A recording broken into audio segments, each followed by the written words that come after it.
What's going on, guys, and welcome back to LOI Fan TV. Of course, a very, very special video today. I'm taking the reins and acting mediator for this one. Obviously, we have Luke, our resident Shamrock Rovers fan, here with us to preview the FAI Cup Final this Sunday. But we will be looking, hopefully, going to have a Cork City fan on later in the show as well. So, schedules in the line to have them on at the same time. But I'm hoping to get the Cork City fan on to get his perspective of things as well. But of course, we have Luke here to chat us through all things Shamrock Rovers as we look ahead to a potential double on the cards. But before we jump into that, guys, if you could drop a like in the video, we're kind of pushing it now. We're trying to hit 4,000 subscribers before Christmas. It's a big, big goal. So if you can help us out, me and myself and Luke greatly appreciate all your support. If you could drop a like in the video, if you can hit 40 likes, cup final video, 40 likes isn't too far out of the realms of possibility, I don't think. So 40 likes, smash subscribe, and if you're listening on Spotify as well, if you can leave us a 5-star rating, it helps us out so much. But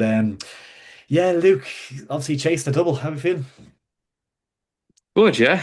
Yeah. Another day in the life. Off the back of robbed out in Greece, but I would have taken a point before the game, so sure look. Whereas yous can't even beat Drita, but that's besides the point. It's a different We're not video. talking. We're not talking about it. We're not talking How about many points did you say Chelsea got? Seven, was it? it. See, this is how big Shells are as a club. Like we got knocked out in like the last 16, and now we're in a cup final video. And we're talking about the big boy Shells, like You know, I think rent free, rent free. it's important. It's just important. It's Rent really important to talk about Joey O'Brien's sinking Reds. But anyways, back to the cup final.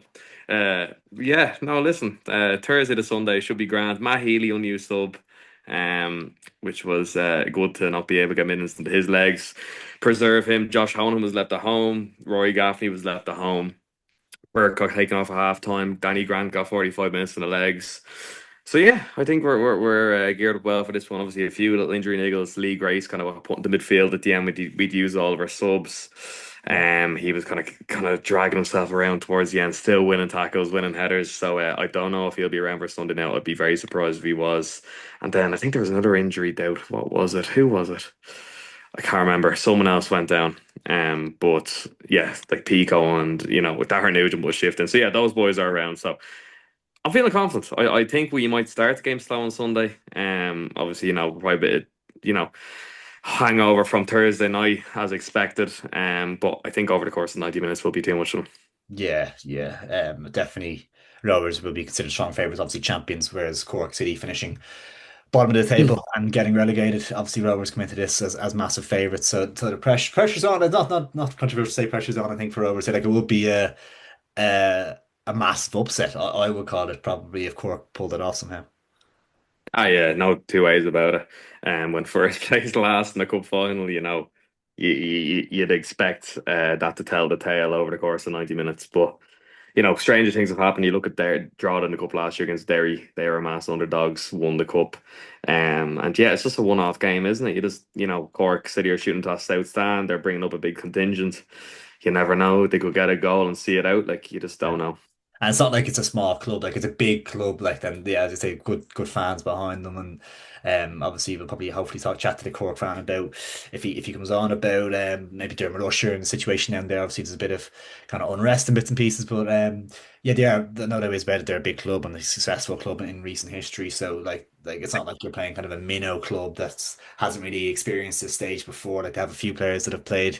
Obviously Sean Maguire springs to mind, and I think Rory Keating was starting to get back into a couple of match day squads or played for under 21s as of late. So I think that was with a view to get him into this, even to come off the bench. So if, from your perspective, looking at Cork, they've been all right in the league, kind of finishing the season. I have some concerns that about the result or just about Cork in general. Is there any kind of concerns your end in terms of looking at them when you think of them or see them? I think the unknown is what concerns me. I think they have a lot of the same player, which can go one of two ways. It can either go, a load of young fellas on the pitch could drop the heads, or a load of young fellas could rise to the occasion. Like you think like Evan McLaughlin, I know Colin Sullivan's out injured, but lots of like Matthew Kiernan at the back. Murray, lots of Bran. Like these are all really good young players. So yeah, like that doesn't worry me, but it's something I'm definitely cautious of. Like I think if they start this game strong, they could play like their lives depend on it. And Yeah. you know, it's at the end of the day for lots of these fellas, mine and Shawnee McGuire, this is probably their first big day out. Probably their first time playing the Aviva, probably their first cup final in senior Could be our football. last as well, like, like not Could be even. their last, Yeah. exactly, exactly. And look, fellas like Fiacre Callagher and Rory Feely, like these are lads as well, are journeymen, so to speak, and probably thinking that this is our last chance to win a bit of something major. So yeah, that worries me. Lads just saying now or never and going for it. Whereas we're over, I don't think we'll go in complacent. I think we know um how big this task is. Yeah. There's no two ways about it. Like we know how big this double means for the club, first double since 1986 and so on. But at the end of the day, it is another game for Rovers. Like it is, like you're going from playing in Greece on Thursday night in front of 25,000 fans, and you're thinking about right, Shakhtar Donetsk are come to Tallinn in 2 weeks. I'm not saying it'd be a hard game to go for every cup final. Is a massive occasion, but in the grand scheme of things, it probably doesn't mean as much. Not saying it doesn't mean as much, but if they don't win the cup final this year, they'll probably be there next year. Whereas the Cork lads, it's now or never. I just hope Rovers play to that standard as well. Yeah, no, 100%, 100%. I suppose Yeah, you're touching on that slight hangover from Europe. I suppose from Cork, yeah, they'll be like, we need to start quick here and try and gain a bit of confidence early in the game to give them a chance. I know Drogheda started well against Derry last year, as we touched on, and that kind of upset, if you want to call it that.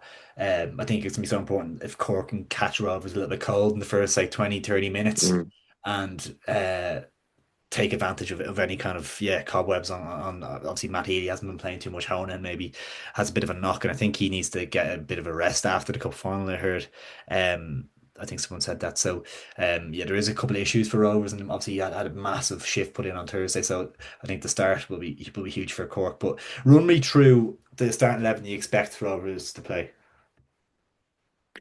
okay. Obviously, there's a lot of injuries here, so you don't 100% A bit know. of guesswork Um, involved, yeah. so right, Ed McGinty in goals, for sure. Right wing back, I'm going Danny Grant. In the middle, I'm going Dan Cleary. I'm going Pico Lopez, and I would go Lee Grace, but I think that he looked like he was really struggling there last night on Thursday night, and I just think it's a quick turnaround. I think Corey Sullivan had a great game. Yeah. I think he was outstanding, one of our best players there, Corey Sullivan, and I think I'd be comfortable having Corey going in there. He's played there for most of the season, left centre half, so I'd put Corey. And to be fair, Lee Grace hasn't really been up to it in the last couple of weeks. I think he's still injured. Like I don't think he's 100%. I think he got pushed back too early, gave away the penalty, Derry and so on. Um, Sorry, he got sent off and there he gave a penalty against Sligo. But yeah, so I'll go Corey in the back three, and then I think Honohan will be ready to come back in. Do I think he's 100%? Probably not, but I say be ready enough for this game. Then midfield, I go Healy be sitting, and I think he'll probably do Danny Mandre, who's sitting beside Dylan Watts. But then again, he could put in Connor Malley.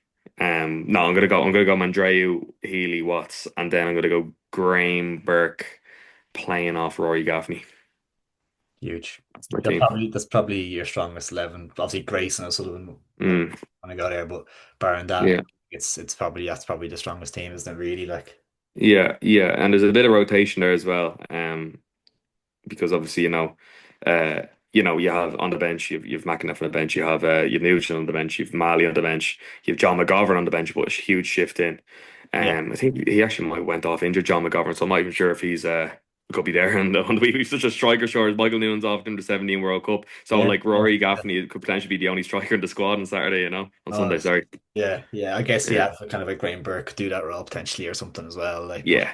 yeah, you've Yeah, we're not too reliant on strikers to be fair in the team. Like a lot of our play comes through our Mandres and our Burks and our wide players like Conan and Grant. So yeah, I'm not too worried. Yeah, like obviously on the Thursday, your Rovers went out to Sparta Prague, and played the second team. So they played the first team against Kerry on the Sunday. So like that shows how seriously Bradley's taking this competition. This doesn't mean so much to him. I just hope that the players repay that to him on Sunday. And to be fair, I think they will. I think they will. I think we'll just be bit too much experience for Cork, a bit too savvy for Cork. It's a big pitch for how we play. As I said, I think Cork could get a goal. They could start strong, but I think over the course of 90 minutes will be too much for them. yeah, yeah, fair. Yeah. Ticket situation, do you know what it's at the minute? I think it's above It's not 30. at 30,000. Yeah, it's not at 30,000. I think Rovers have sold up to what's it? What did I read? It was like Rovers had sold 13,000, Cork had sold something like 10 or 11, and then like the rest were on neutrals or something like 6,000, 7,000 neutrals. So That's really You, where it's at. you're Yeah. expecting like that hopefully hits like 35 plus probably before. You usually get a few last minute kind of. You get people rocking up on the day. You get the neutrals in the league. They want to come out and just let decide in the morning of. I'll go out and watch the cup final. So yeah, I'm confident beating North 35. Like what was Derry draw the last season 38. That'll Yeah, probably be a stretch. It's just one of these things. I don't know. From a neutral perspective, it probably isn't that appetizing. As I said, first versus last. yeah, There probably isn't that much jeopardy when you look from the outside in. So that probably I think plays a factor. Whereas you think like the Pats Bows, even though they were like both Dublin Derby finals, there was a lot of jeopardy there. Teams winning, getting Europe, teams winning, not getting Europe, 50-50. Whereas this is probably a little, on paper, a little less than that. So I think that's played a factor too. yeah. And I think Rovers as well. I think it's been touched on that like even promotional stuff on social media, a lot of it has been kind of building for the European stuff. And then the football, like you've kind of a busy schedule, like so it has you haven't been able to kind of go hell for leather promoting the cup final because you've had other stuff going on. Like, Yeah, this is the thing. I saw Rovers put out a video there today, like kind of the journey to Diviva and kind of like a little montage getting there, like beating drawdown pens in the quarters and stuff. But yeah, look, this is a this is it, isn't it? Like when you're in Europe and you're doing all this, like it's yeah, it gets a little bit watered down, so to speak. But it's a good thing. It's a good thing, and at the end of the day, Europe does probably take precedent over this sort of stuff, even though it's our domestic trophy. Like financially, yeah, there's no yourself from a Shelbourne perspective. There's no comparison. no, not at all, not at all. Mm. Final question for you, Luke. Who's lifting the trophy on Sunday? Scoreline prediction. No, Hugo Lopez is lifting it. Scoreline prediction. I'm gonna go 3-1 Rovers. I think either Cork will score first or they'll equalise. And then I think as the game goes on, we'll just take it away from them. I think when it goes 2-1, I think I can see Cork really coming out, young side, bit of an experience going at Rovers, and we'll pick them off and we'll see it out 3-1. Nice, nice. Yeah, sounds good from a rower's point of view, and it would complete the double. Nice one, Luke. Hopefully, we'll be joined by Dom, a Cork City fan, shortly. Now, I'm absolutely delighted to be joined by a Cork City fan for the next stage of the show today. Obviously, joined by Dom. So delighted to get him on, and obviously a massive weekend for Cork City. Obviously in the cup final, but Dom obviously it's kind of been a disappointing kind of season outside the cup in terms of the league stage. So I suppose before we jump into the cup final chat, is a little quick summary of how you feel the season's gone and where it's gone wrong, I suppose. Yeah, well, thanks very much for having me, Ross. And yeah, obviously the cup final is great. It's great to be there, but as I said, it's been a very disappointing season, and it doesn't take away from that. So regardless what happens on Sunday, yeah, we want to win it, but it doesn't. There can be no narrative that this has been a good season, regardless whether we win the cup or not, because Cork City is a team that should be in cup finals, should be at least in the Premier Division. Like Yeah, battling to avoid relegation isn't good enough for a team like City, but to be relegated 3 times in the last 5 years, it's just not. It's not acceptable, and there's been a lot that's gone wrong. But I think we've been relegated a number of okay. This relegation happened back in July last year. We didn't invest. Like we knew from the start of the first division season for 2024 that we were going up. I mean, that was a guarantee. And in July, it was the opportunity to build a serious Premier Division team, get them in a get them in a good bit early, and you can sell them the thing of we're obviously going up, give yeah, them the money that they want, and let them have a couple of months in the first division. You're going to get a trophy. It's not a good trophy, but at least you can get a trophy. yeah, You can get a load of wins in the first division, but we didn't do that. We invested in Shawnee Maguire and Roy Keaton, which were two absolutely fantastic signings and exactly what we needed. But the problem is, it seems like the budget was spent on that, and they're on big wages, and you wouldn't begrudge them for that. It's money well spent.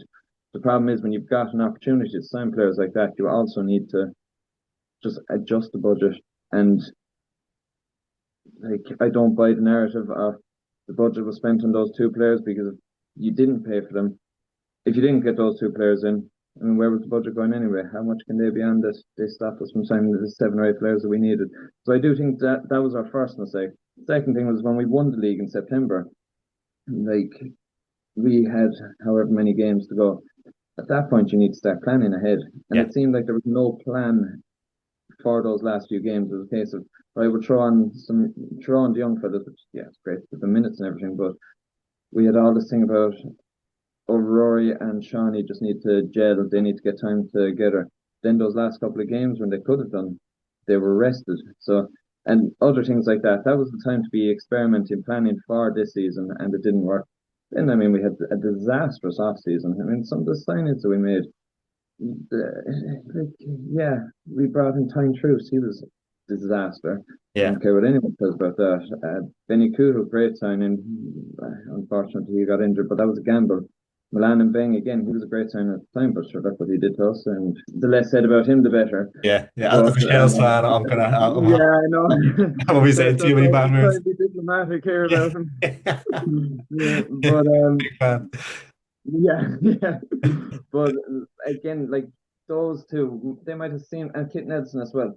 They seemed like good signings, but they were gambles. We didn't know what we were expecting, and if the gamble hadn't paid off, then it would have been a lot worse. And then there was a lot of gambles that didn't pay off, like I said, Tyne Truce, Freddie Anderson. So there was a lot of these signings that just we took, yeah, we took big gambles, didn't pay off, Yeah. and the result is we are back where we are. Then Yeah. there was like, we started the season. Yeah, there's a lot on the pitch. Like we we had a very thin squad. Like Yeah. I think it's in February, you were counting the players and you're thinking, geez, do we even have enough to fill the squad here? Yeah. Yeah. And Tim Clancy, when he was in the first couple of games, playing a very intense style of football. I remember the first game of the season against Galway, 2-2 draw, and we were really went at it. It was very intense, and that's exactly what you want. I mean, it's Yeah. Absolutely. exciting.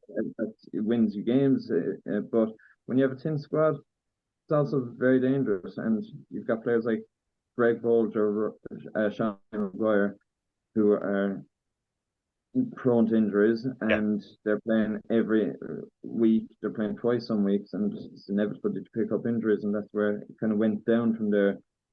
I think the players kind of imploded a bit then throughout the summer. There was everything was going against us, and it was just so it kind of came from everything: poor investment, poor management style, and then just players not being able to cope with things not going well. Being able to cope with things not going your way is a massive thing in football and Yeah. in everything really. But if you don't, if you're not able to manage it, if you're not able to move on, Yeah. you're asking for trouble. We Yeah. picked up a bit of form towards the last couple of, or the last month or so, but form is instead of losing and capitulating in games, we were putting it up to teams. Yeah. Maybe because relegation was already kind of confirmed, like it's kind of the pressure's off a little bit as well, that kind of way. Yeah, that's exactly it. That's it. But too little, too late. Then I suppose. Exactly. We saw kind of some investment in the summer, obviously, kind of bringing in the likes of Fiacre Kelleher, who's probably not on, he's coming from England, and I think it's Colchester, so it's not like he's on peanuts, like he'll be getting a nice few bob there, but it's kind of maybe kind of sums up the whole point you're making about planning in terms of why isn't that money being spent at the start of the season? You're bringing in a lad who's kind of in his pre-season as well. He's not going to get up to speed until the end of this year, so it's kind of that thing you're talking about with kind of poor planning in that regard as well around kind of recruitment. Yeah, that's exactly it. I mean, to be fair, there was money spent, and it looked like the start of the transfer window. I mean, by the first week of July or whatever, we had Kelleher and we had Feely and we had David Adamusu Yeah. and was there somebody else? I feel like we might have done somebody else, but so we made like we made our couple of signings and spent money on them too, and which is great, but it doesn't take away from the fact that by the end of the transfer window, our squad was lighter than was at the start of the transfer window. We Yeah. were already bottom of the league at that point, and we had a weaker squad than we did at the start of the season, or at the start of the window even. And I suppose the other thing with those signs, like Kelleher seemed like a great sign. We were all buzzing about that. Yeah. Hasn't worked out so far. And I think he's getting a hard time. I do think he will come good, but Yeah. did we have time to afford? Like, could we allow for somebody to come in and not hit the ground running? We needed that. We needed Yeah. somebody to come in and hit the ground running. And it seems like Sligo were able to do it. Like the signings they made, they were able to Yeah, it's a good point make actually, an because impact they immediately. kind of recruiting within the league and getting a few loans in, Mm. kind of because they're probably similar points wise to yourself at that stage. If not, Yeah. you're probably above them actually at that point potentially. But yeah, they brought in some kind of really good players that know the league and were kind of ready to hit the ground running and make such a difference, Mm. really. it does, because the League of Ireland is different to any other league in the world. I don't care what anyone says. There's a uniqueness to the league that no other league has. You need to have an understanding of that. You need to know what you're getting into, Yeah, and even the idea of bringing in players from everyone loves a signing from England. I don't get the buzz to it. Sometimes it works out, sometimes it doesn't. But yeah. you do need League of Ireland experience. At the start of the season, the only players we had that had League of Ireland experience were Shani Maguire, Greg Bolger, like Premier Division experience, sorry. Yeah. Shani Maguire, Greg Bolger, who both had their experience with us. Rory Keating had experience with us. Uh, there was Alex Nolan, who was on the bench for Pat. Dara Crowley. I think probably eight who got relegated with Was us, it, and was Malik even Davis the who likes got of Keane relegated with us. Coleman and stuff. There's a few lads that got promoted witches and then went to Cove. There's a decent few that do you think could have made it potentially even to like have in the squad, like kind of Mm. flesh out the squad a little bit. It kind of seems strange that a number of them went to Cove. Yeah, that's a very controversial topic in Cork, but the thing, like, I firmly believe that not all of them, but some of them would have played a big part for us this season. Yeah, Um, Barry Coffey, for example, yeah. he top scorer in the first division with Cork, had an amazing season. 25 goals or something was I think in the end. Yeah, exactly, and obviously that's the first division as opposed to the Premier Division. It wouldn't be the same, but if you've got 15 minutes to go and you're a goal down, you need a goal. I'd much prefer to be taking Barry Coffey off the bench than 16-year-old Brody Lee, who would Absolutely. turn out to be an amazing player. No doubt he's over in Qatar at the moment, but he's still 16. Not Like, ready. Yeah, yeah, and bring Charlie Lutz as well. That was another one for signings. He came in and he was a Jornash signing. Jornash knew him. He coached him before. Came in and didn't do much. He wasn't didn't exactly cover himself in glory in the appearances that he had. Then he had the first round of the FAI Cup. He had a fight with Evan McLaughlin to take a penalty against yeah, Leicester Celtic when we were nil on in the 70 something minute, by the way. And we've barely seen him since. I think he's only made two or three appearances off the bench since then. So, and yeah. that's Speaking of something. Jer Nash, I suppose I'm kind of interested to pick your brain on a couple of things around Cork, but Mhm. Jer Nash in particular now, what's the kind of sentiment around him now? Is it kind of he's earned a crack at the first division next year with his cup run? Is he kind of well thought Mhm. of down there, or what's the kind of situation? Because he came into a difficult situation in Cork kind of midway through the season. Mhm. Yeah, and that's another very controversial thing. And I think I've probably the unpopular opinion on that one. Like, he came in when we were 4 points clear of Sligo at the time or something like that. I can't remember exactly. And now Yeah, we're however many points behind him. So he came into an awful situation, yes. It was a very difficult situation and he kind of threw it away. When he came in, there was just a level of disappointment across the club. Really, this is what we're getting. Like, yeah, yeah, this is our hope of avoiding relegation. And then you're saying all the right things, and you're hearing kind of things coming out of Bishopstown, and you're like, yeah, maybe he'd actually be quite good. The problem was, and I suppose what I have an issue with, is it was real kind of all his experience was obviously academy experience. He was with young Aston Villa under 18s and stuff like that, and he'd yeah, never actually managed an adult team.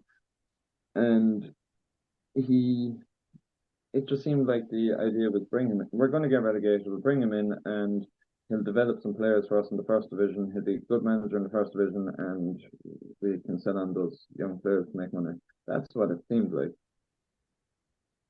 But yeah, he was saying all the right things. You're like, okay, maybe this is a good move. Then, I mean, performances on the pitch speak for themselves, yeah, and they just haven't been good enough. But what I will say is maybe a year in the first division. Like I said, he's never managed a senior team before. yeah, He's been thrown in at the deep end where we're in the middle of a relegation battle. Got us relegation. Maybe a year in the first division, he might turn into a great manager. yeah. I mean, do I want that to happen? I don't know. For someone like Damien Duff to come in, what are the chances of that? But if it does, if he is, and he will be here. He'll be here next year. It's kind Yeah, of I, guaranteed. I Just suppose like winning a you cup final would definitely earn him some favor anyway. said. Yeah, exactly. I mean, if he wins the final, then a lot of people get on board with him.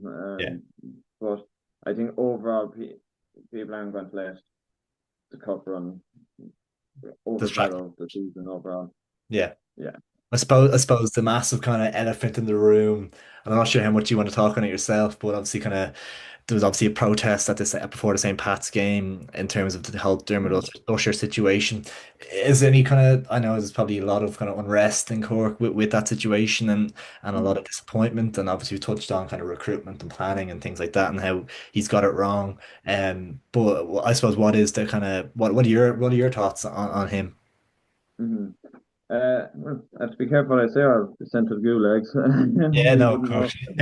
But no, but whatever about everything that's happened, I think I gave him benefit of the doubt with a lot of things, but there's a lot as well that he's done that you just, I mean, the ticket prices, just the general treatment of the fans. There's so much on the pitch, off the pitch, transfers, everything. There's so much.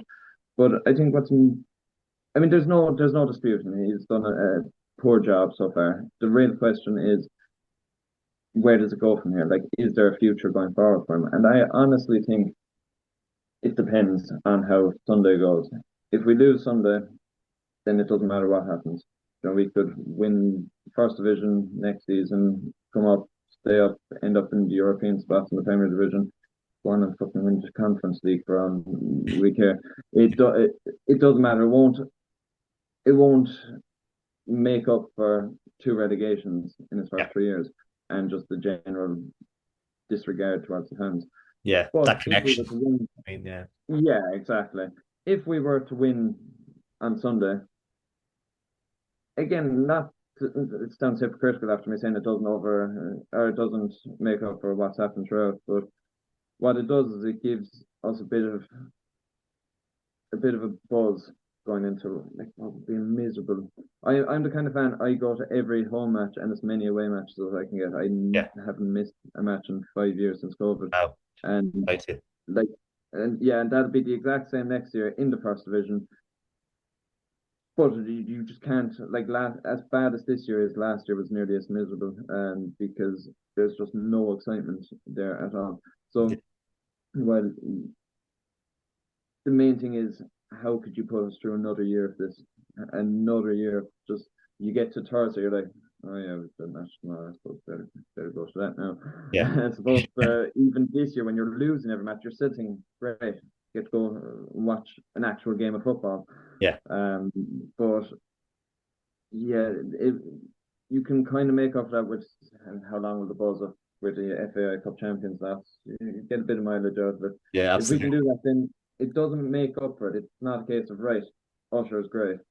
It's a case of you can listen to steps that he's willing. If he's willing to take some certain steps, you'd be willing to listen to it. For example, he has to acknowledge the fact that he has gotten a lot wrong because fans are worried that there's this attitude of I've got this all right. We've just been unlucky.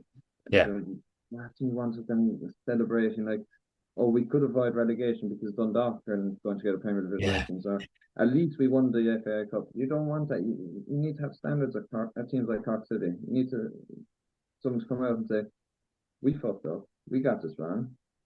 Cork City shouldn't be in this position, and we're going to make it right.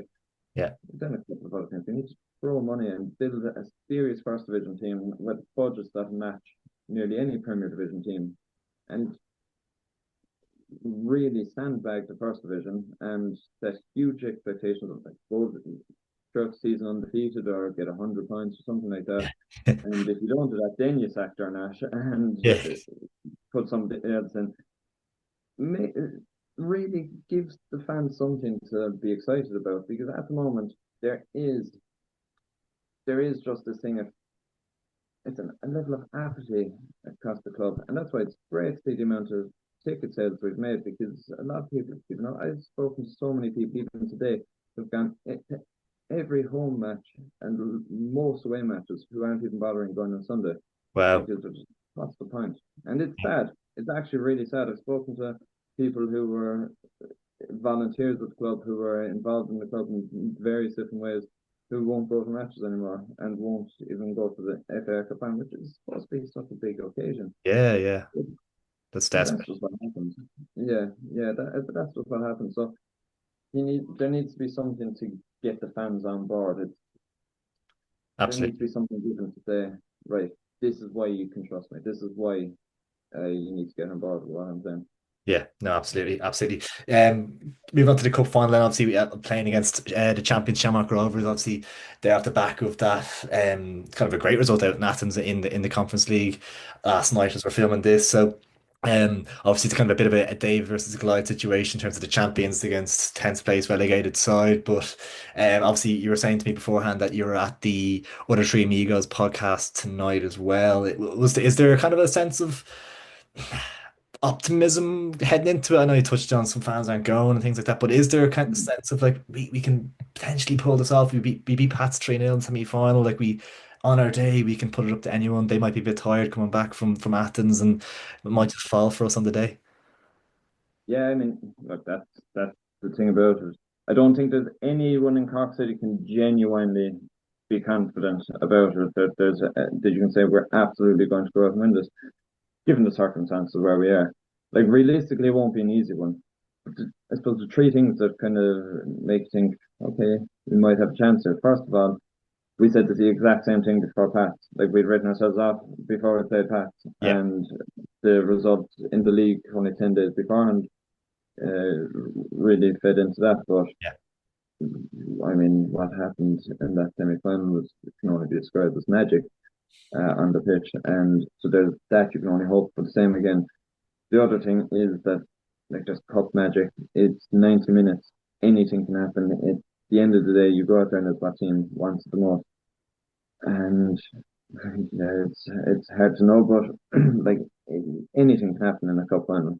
Anything can happen on a pitch like the Aviva, and you just don't know it could happen. And the other thing is, we're Cork City. Like we are a team and this is something that kind of bothers me because I was watching the quarter final of the FAI Cup in 2016 when we beat Shamrock Rovers 5-0 only a couple of days ago, and kind of thinking like, Jesus, I'm not a team like Cork City doing this against a team like Shamrock Rovers. And you're like, that's not what it was. Like that is what you expect of Cork City. And like what Shamrock Rovers don't have that we do is the fact that we are Cork City. Like we have a fan base that, despite everything, will bring a massive crowd up to the Aviva. And it's so much so that I know people who were going to go but can't get trains, buses. I know people flying in from abroad and everything, bringing a huge crowd up. There's just the history of the club. I know it's a new club, but what we've achieved in the time we've been around, and even the teams before City, they're a massive club, and there's just something magic about Cork City as a club. We've got that Corkness about us, and that's basically what it is. Like there's a level of arrogance about being from Cork, yeah, and if we can bring that through on the day, then we'll be all right. We need to have that attitude. We need to have that mentality. We're Cork City, and fuck the rest. Like if you're not from Cork City, then that's your own tough shit. We yeah, will come and we will be Cork City, and we will do something, and we will make it worthwhile. yeah. But like what we will what we will see on the day. I mean, the starting 11 is pretty much almost set. You're gonna kind of Brandon goal, probably back five with Dara Crowley, Theatre Kelleher, Freddie Anderson, Rory Feely, and Matt Kiernan. Midfield three, probably Greg Bolger, Evan McLaughlin, and Matthew Murray, I would say, and then Kid Nelson playing in behind Sean Maguire, where we've got Is Chris Rory Francis. Keating kind of coming back? I saw he was playing for the under 21s recently, if I'm not mistaken. Is he talking him on the bench potentially? Yeah, I think he got 45 minutes for the under 20s 2 weeks ago when we played Sligo. Yeah, I can't remember who the under 20s were playing, and then he came off the bench against Derry for the last 30 minutes. And that'd be a great yeah, story I mean, if he comes off the bench, the winner or something. imagine if he comes off the bench and gets the winner after everything. I mean, he's already a club hero. That Yeah. that would only be the perfect story. And he's had a But yeah, tough couple of years, obviously, in his personal life as well. So it'd be a lovely moment if he was to do something like that as well. definitely. I mean, look, Rory Keating is one of those players who is absolutely adored by Cork City. He's Mr. Cork City at the moment, Yeah, and it, like a big. I remember the day we got relegated in 2023 up in Pada against Waterford. And there was quite intense scenes at the end where the Cork City fans were telling the Cork City players exactly what they thought they were getting stuck into and were ripping into them. yeah, So every one of them, except for Rory Keating, they still, despite that, they try and give abuse to one fella, then turn to Rory Keating, clap him, and sing his song and everything, and yeah, then go and give abuse to everyone else. He's loved by the club, and he loves it here, and he's an honorary Corkman, and it's no way about it. But absolutely. yeah, it would be nice after everything he's been through and everything that's Yeah, happened. Right? that it would be some story. Final question for you, Dom, the big one. I need a scoreline prediction. Yeah, like I think what could happen if we're going to win, I'm going to say 2-1 City. So I You- think if we can get an early goal, a nice early goal with catch them off guard, and then while they're kind of in shock about conceding a goal, then get the second one in, Yeah, and then see it out, and probably get one in the second half again. But if we can hold on to it, it'll be great. It's great.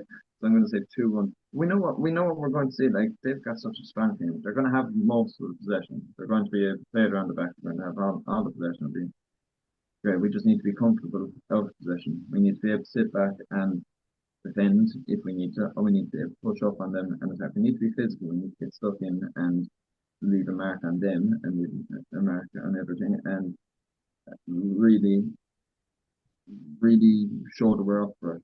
I think physicality would be a big thing on the day. Like they can get the ball out to the rack once they have possession. They'll get the ball out to the rack on the wing. He'll probably cross into the back post and have like so Dylan Watts or Danny Mandry are running in from others and they could get a goal either if that or Brian Burke could get onto it. I was delighted to see him starting yesterday because I didn't think they would start him yeah. so close to the final. But Saw Matt Healy was not used sub actually as well. yeah, sure, Matt Healy again. Like, yeah, he didn't play. I want him Hoping he left at would. home as well. I think yeah, he's a bit of a doubt. I think two Cork men, two Cork men. Yeah, it'd be nice for the 15,000 Cork City fans to let them know what we think of them Yeah, anyway. So, let's give him that opportunity. It'd be the one opportunity he gets plenty, Viva, too. yeah, The way absolutely. he's not a popular guy in Cork. I wouldn't say so. No, no. His brother's gone up to Josh's brother's gone up to Rovers as well. I think hasn't he? Yeah, yeah, exactly. The two of them are there, so they can say that anyway. Yeah. We don't want them. Yeah. Want them. Dom, I wish you the absolute best of luck on Sunday. Obviously, a win would put you into the Europa League second round, I think, if you won it. So it'd be an unbelievable achievement. But I really, really appreciate taking the time. Some fascinating stuff there, and I'd love to get you on again in the off season to look ahead to the new year in the first division, barring maybe any licensing issues for Dundalk. But yeah, Dom, thank you so much for your time. Thanks very much. I appreciate it, Ross. Well, there we have it, guys. We've got both ends of the stick. We've got a Shamrock Rovers fan, obviously Luke, chatting us through their side of things. We had Dom on as well, which was fantastic to get the Cork City perspective as well. So, yeah, fascinating game ahead in the Aviva Stadium on Sunday, and I can't wait for it.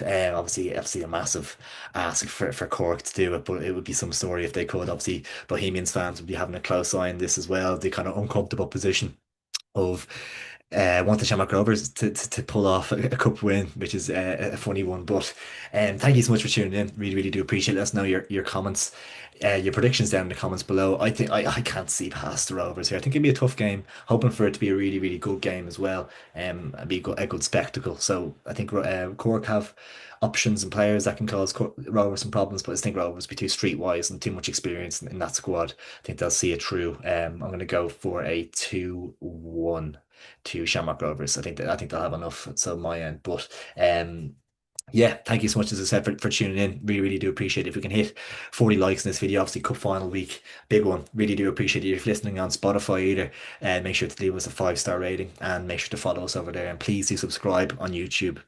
If you even if you're listening on Spotify, pop over to YouTube and drop a subscribe as well.